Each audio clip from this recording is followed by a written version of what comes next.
इस संसार में कोई भी हो, चाहे इंसान हो, चाहे कोई भी हो, ग्रह ही क्यों ना हो, अपने स्थान बदलता है, प्रभाव बदलता है, लेकिन अपना स्वभाव नहीं बदल सकता। स्वभाव तो उसका वही रहेगा। कोई क्रूर है तो क्रूर रहेगा, कोई न्याय करने वाला है तो वह न्याय करता रहेगा, कोई हंसमुख है तो वह हंसमुख रहेगा। अपने स्थान बदल देगा, प्रभाव बदल देगा, स्वभाव नहीं बदलेगा। उसी की बात करेंगे कि बुध ग्रह राहु के साथ में जा रहा है, प्रभाव बदलते हुए मकर राशि पे इसका क्या प्रभाव आएगा। राहु और बुध ग्रह दोनों परम मित्र ग्रह हैं। जब भी एक साथ होते हैं जड़ें जमाने का काम करते हैं। जैसा कि इसका नाम है, जड़ जमा लेना, वहां के प्रभावों को बहुत अच्छे से जमाने का काम करता है। एक समय हुआ करता था जब यह जड़त्व दोष की श्रेणी में था, बहुत बड़ा दोष माना जाता था, लेकिन आज के समय में वह दोष ना रहा, योग बन गया। क्योंकि ज्योतिष विज्ञान बहुत पुराना, सदियों पुराना यह एक विज्ञान है, या कह लीजिए यह एक कला है। ज्योतिष कला है, सदियों पुरानी है। जब भी समय बदला उसने अपने प्रभाव भी बदल दिए। आज के समय में यह योग क्यों हो जाता है? क्योंकि आप इसके नाम को देखो, जड़त्व या जड़। अब कोई चीज के पीछे पड़ गए आप, कोई चीज चाहिए, दिल दिमाग मस्तिष्क सब लगा दिया आपने, तो वह आपको चीज जब मिल जाएगी तो वह क्या होगा कि हाँ, मेरा दिल दिमाग सब चीजें इसमें लगी हुई थी, मुझे यह चीज चाहिए थी, मन से चाहिए थी, और वह चीज मिल जाएगी तो वह कितनी खुशी देगी। और वही चीज जड़त्व दोष दिलाता है। हाँ, बुरा भी यह असर ला सकता है, गलत चीजों में आपका दिमाग लग गया, कोई चीज आपको न्यायप्रद ना हो और वही चाहिए और वह मिल गई तो वह गलत भी हुआ। बात इस जड़त्व दोष की या जड़त्व योग की करें, उससे पहले यह योग आपके ऊपर कितना इंप्लीमेंट करेगा उसकी चर्चा बहुत जरूरी है। मकर राशि के लिए यह देखना पड़ेगा कि यह योग बन रहा है, कैसे बनेगा, या क्यों आपको अच्छा कर सकता है या बुरा कर सकता है। सबसे पहले जब भी मकर राशि की बात होगी और शनि देव का जिक्र ना हो, यह तो अन्याय है। शनि देव मतलब मकर लग्न, मकर राशि के स्वामी होते हैं। यह मकर राशि का अधिपत्य शनि देव के पास है, और जड़त्व दोष या योग किन ग्रहों से मिलकर बनता है? वह बनता है बुध ग्रह से। बुध ग्रह दूसरा राहु ग्रह से। अब बुध ग्रह को देखेंगे कि बुध ग्रह आपके मकर लग्न के लिए क्या लेकर के आएगा। बुध ग्रह मकर लग्न के लिए सीधा सा है भाग्य भाव का स्वामी, भाग्य भाव का स्वामी। और दूसरा हो गया आपके छठे भाव, रोग ऋण और शत्रुओं का स्वामी, पैसों के फ्लक्चुएशन का स्वामी, जॉब में, करियर में, जॉब में सेट होने का स्वामी कह सकते हो। करियर की बात नहीं, जॉब को कैसे सेट करेगा, कहीं पर भी जॉब करना है, यह सेट करने का स्वामी बुध ग्रह हो गया। अब इसका राहु के साथ में संबंध बना। राहु खुद अभी, अच्छा, राहु के लिए कोई भी राशि नहीं है, राहु के पास में कोई राशि नहीं है, पर्टिकुलर कोई ऐसा नहीं है कि राहु के लिए यह राशि बनी या उसका अधिपत्य मिला। लेकिन राहु कुछ एक राशियों में बहुत अच्छा रिजल्ट देता है, कुछ में बहुत बुरा रिजल्ट देता है। यहां पर अगर देखेंगे तो वृषभ राशि में राहु अच्छा रिजल्ट देता है और मिथुन राशि में सुपीरियर रिजल्ट देता है। यह तो हो गया। कन्या राशि में अच्छा रिजल्ट देता है। बुरा रिजल्ट कहां देगा? मेष राशि में बुरा रिजल्ट देगा, धनु में बुरा देगा, वृश्चिक में बुरा देगा, वृश्चिक में बुरा देगा, और मीन राशि में बुरा रिजल्ट देगा ही देगा। लेकिन सबसे बुरा रिजल्ट देता है वृश्चिक राशि और धनु राशि में। राशि में बैठा हो या विचरण कर रहा हो। मीन राशि की जब बात करेंगे तो मीन राशि में, क्योंकि यह गुरु की राशि है, धनु में भी उतना बुरा नहीं है जितना वृश्चिक में है। धनु और मीन राशि में क्योंकि बृहस्पति की राशि है, तो यहाँ पर राहु हल्का सा धीमा हो जाता है, धीमा पड़ जाता है। और राहु कब रिजल्ट कैसे देगा उसको निकालने के लिए, या केतु के रिजल्ट निकालने के लिए उसके डिस्पोजिटर देखने पड़ेंगे, क्योंकि इसके पास में कोई खुद की पर्टिकुलर राशि नहीं है। इसका जो डिस्पोजिटर होगा उससे यह बल लेगा। अब इसका डिस्पोजिटर राहु का अभी के समय में देखोगे तो राहु का डिस्पोजिटर बृहस्पति है, और बृहस्पति मेष राशि में बैठे हैं। मेष राशि में बृहस्पति है और मेष राशि का स्वामी मंगल उच्च अवस्था में मकर राशि में बैठा है। तो यहां पर आपको, क्योंकि इसका डिस्पोजिटर खुद अच्छी पोजीशन में है, फुल पावर के साथ, आपके लिए अच्छी पोजीशन है या नहीं वो अलग बात है, लेकिन बृहस्पति के लिए यह अच्छी पोजीशन है, खुद की मित्र राशि में बैठे हैं। इस वजह से डिस्पोजिटर के पास में पावर है, तो राहु ऑटोमेटिक डिस्पोजिटर की पावर खींच लेगा, और यह पावर खींच करके इसको बुध का साथ मिलेगा, तो जड़त्व दोष आप पे असर भी लेकर के आएगा। कब लेकर के आएगा? 7 मार्च से 26 मार्च तक का यह समय रहेगा। एक तो यह शायद आपको क्लियर हो गया होगा, थोड़ा सा डीप गए लेकिन अच्छे से समझ में आ गया। अब यहाँ पे आपके ऊपर इसका प्रभाव कैसे आएगा वह देखेंगे। तो 16 मार्च तक खुद शनि देव जो आपके राशि स्वामी है वह अस्त अवस्था में चल रहे हैं। मतलब आपके ऊपर बहुत अच्छे प्रभाव, किसी भी तरह के योग के, किसी भी तरह के दोष के बहुत ज्यादा प्रभाव 16 मार्च तक नहीं आने हैं।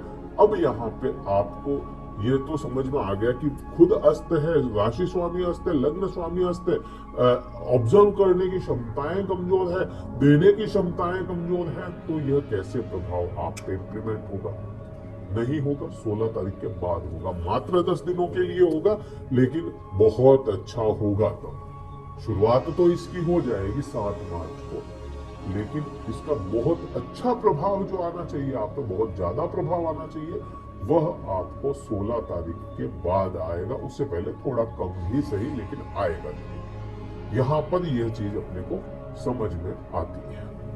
प्रभाव क्या आएगा?